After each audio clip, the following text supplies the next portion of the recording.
Ya, hari ini kita mulai menanam seperti di daerah-daerah yang lain. Setelah panen tidak diberi jeda karena masih ada air banyak, segera ditanam. Dan yang saya senang di sini memakai pupuk organik yang dilakukan oleh Serikat Petani Indonesia. Sudah 3 tahun di sini. 3 tahun, berapa hektar total? 1.000 hektar. Kurang lebih 1.000 hektar.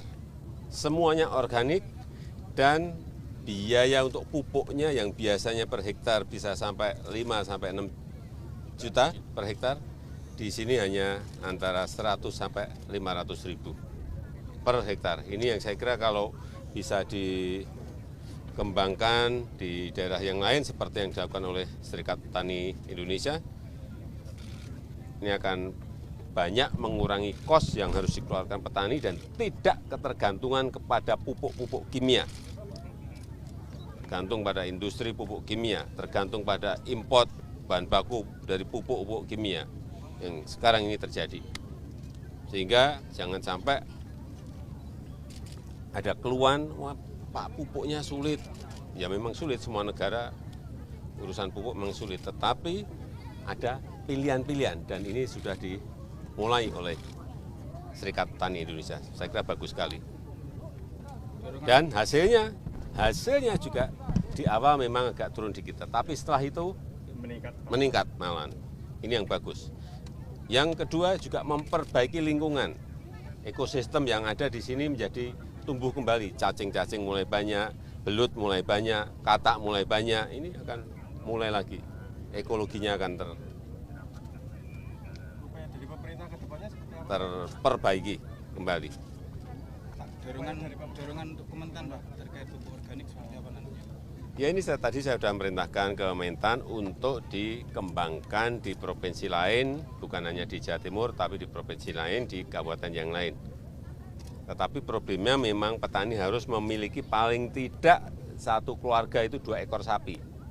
Nah di sini sudah, di daerah yang lain ini nanti tugasnya Kementan untuk mencukupi itu, sehingga bisa dipakai untuk membuat pupuk organik.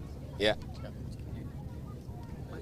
Dan yang saya senang juga harga gabah di petani dibanding tahun yang lalu jauh lebih baik pada hari ini. Sehingga petani mestinya senang. Pak Hendri, betul? Ya Pak. Sekarang berapa? Di sini 57 Pak, 58. Harga gabah petani 5.700, tinggi sekali. Tahun yang lalu kurang lebih 4.000, 4.200. Ya.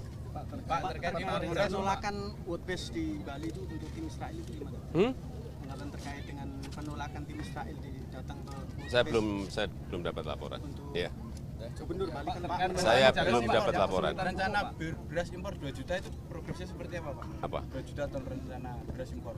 Itu untuk cadangan Bulog, karena kemungkinan akan ada yang namanya El Nino, kering panjang, sehingga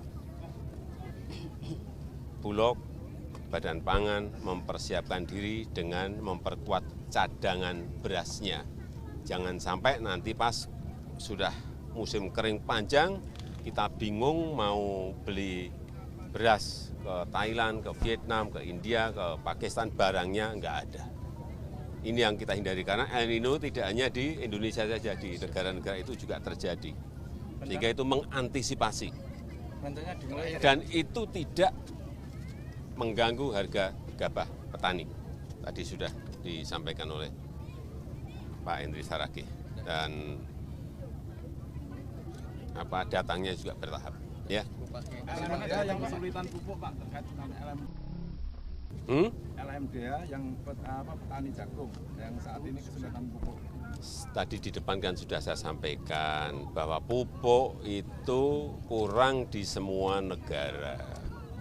Semua negara itu berebutan bahan baku pupuk dari Rusia, dari Ukraina, dan dari negara lain, dan juga produksinya memang kita ini masih kurang.